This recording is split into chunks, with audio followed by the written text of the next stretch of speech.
ராம் ராம், வாழ்க வளமுடன். Voice of காஞ்சி நேயர் அனைவருக்கும் இனிய மாலை வணக்கம்.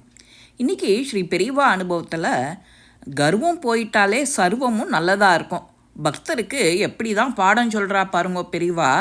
மகா பெரியவாளுடைய பரம பக்தர் ஒருத்தர் டாக்டர். அவர் வரும்போதெல்லாம் ரொம்ப விலை உயர்வான பழங்களெல்லாம் வாங்கிட்டு வருவார், பெரியவாவுக்கு சமர்ப்பிப்பார்.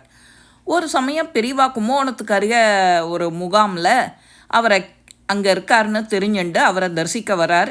அந்த டாக்டர் வழக்கம் போல் ஏராளமான பழங்களெல்லாம் வாங்கிட்டு வந்த அவர் முகாமை நெருங்கின போது பெரியவாளுடைய அணுக்க தொண்டர் ஒருத்தர் அங்கே நிற்கிறத பார்த்தார்.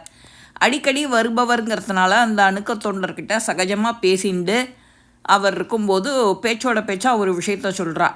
பெரியவா பிக்ஷப்படணுங்கிறதுக்காக நான் இப்படி விலையுயர்ந்த பழங்களாக பார்த்து பார்த்து வாங்கிட்டு வரேன். ஆனால் மடத்தில் சில பெருச்சாளிகள் அதை தின்றதோன்னு எனக்கு சந்தேகமாக இருக்குது. அப்படி எதுவும் நடந்துடாமல் நீங்கள் தான் பார்த்துக்கணும் அப்படின்னார் டாக்டர். அந்த தொண்டருக்கு என்ன பதில் சொல்கிறதுனே தெரியல. உள்ளே போய் பெரியவாளை தரிசிக்கிறார். டாக்டரோ பழங்களை அவர் முன்னாடி சமர்ப்பிக்கிறார். பின்னாடி சாஷ்டாங்கமாக விழுந்து நமஸ்காரம் பண்ணிட்டு புறப்படுறதுக்காக பிரசாதத்தை வேண்டி பெரியவா முன்னாடி நிற்கிறார் பவ்யமாக. எல்லாருக்கும் பிரசாதத்தை கொடுத்துட்டு இவருக்கு இவ்வளோ தூரம் இத்தனை பழத்தையும் வாங்கிட்டு வந்திருக்க, இன்னும் அவருக்கு இன்னும் பிரசாதம் கொடுக்கல, இன்னும் கொஞ்சம் நேரம் இரு, ஒரு வேலை ஒன்று இருக்குது உனக்கு, அது சொல்கிறேன் அப்படிங்கிறா பெரியவா. பெரியவா இப்படி சொன்னதும் சரி சொல்லிவிட்டு கொஞ்சம் ஒதுங்கி நிற்கிறா.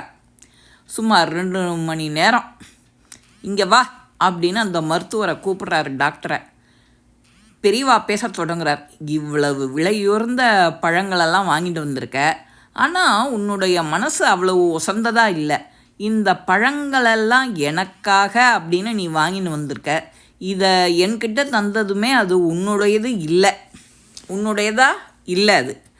ஆனால் அதுக்கு பிறகு நீ உன்னுடையதாகவே நீ நினச்சிட்டுருக்க. அதனால தான் நான் மட்டுமே எடுத்துக்கணும்னு நீ எதிர்பார்க்குற. இங்கே எத்தனையோ பேர், எவ்வளவோ பேர் பழங்கள் உட்பட என்னெல்லாம் முடியுமோ எல்லாம் கொண்டு வந்து கொடுக்குறா. எல்லாமே தர, எல்லாத்தையும் நான் ஒருவனே எப்படி எடுத்துக்க முடியும்? அது நினச்சா முடியுமா? இங்கே மடத்துக்காக தங்களோட குடும்பத்தெல்லாம் விட்டுட்டு இங்கே வந்து எனக்காக சேவை செய்கிறா அவளுக்கெல்லாம் தர இந்த சன்னியாசியான என்கிட்ட வேறு என்ன இருக்குது சொல்லு? எல்லாரும் என்கிட்ட தருவதை தானே நான் அவளுக்கு கொடுக்க முடியும், தர வேண்டியதாகவும் இருக்கும். இந்த மடத்தில் பெருச்சாளிகள் நீ தர்றதை திங்கிறதுன்னு சொன்னியாமே, அப்படியானா முதல் பெருச்சாளி நான் தானே அப்படின்னாலாம் பெரியவா. கொஞ்சம் நிறுத்தின உடனே அவருக்கு குப்புன்னு வேர்த்து போச்சு அந்த டாக்டருக்கு. சகல பாகங்களும் அவருக்கு நடுங்கிறது. பெரியவா மன்னிக்கணும் ஏதோ ஆதங்கத்தில் வார்த்தைகளை முடிக்க முடியாமல் தழுதழுன்னு தவிக்கிறார். சரி, பெருச்சாரிகள் தின்னக்கூடாதுன்னு சொல்லிட்ட அப்படின்னா இதெல்லாம் இங்கே வைக்கக்கூடாது இல்லையா? கேட்ட பெரியவா யாருமே எதிர்பார்க்காதபடி அந்த பழங்களெல்லாம் எடுத்து பக்கத்து ஜன்னல் வழியாக ஒன்று ஒன்றா வீசி வெளியே எறியறாளாம்.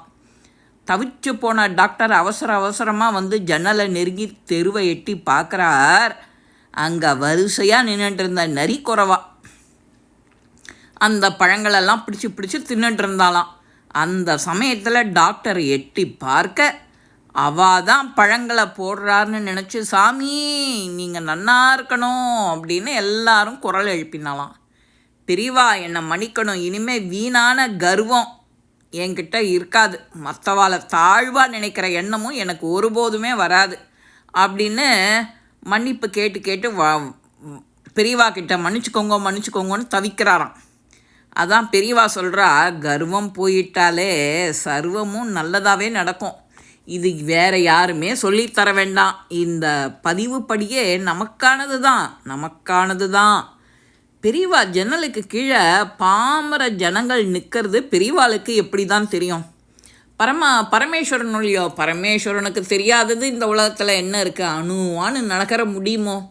இந்த பதிவு உங்கள் எல்லாருக்குமே பிடிச்சிருக்கும். லைக் பண்ணுங்கோ, ஷேர் பண்ணுங்கோ, பெல் பட்டனை கிளிக் பண்ணுங்கோ, சப்ஸ்கிரைப் பண்ணுங்கோ, கமெண்ட்ஸ் பாக்ஸில் கமெண்ட்ஸ் போடுங்கோ. ஸ்ரீ மகாபெரிவா திருவடிகளே சரணம். நல்லதே நடக்கும். ஆனந்தமாக இருப்போம் நண்பர்களே. வாழ்க வளமுடன்.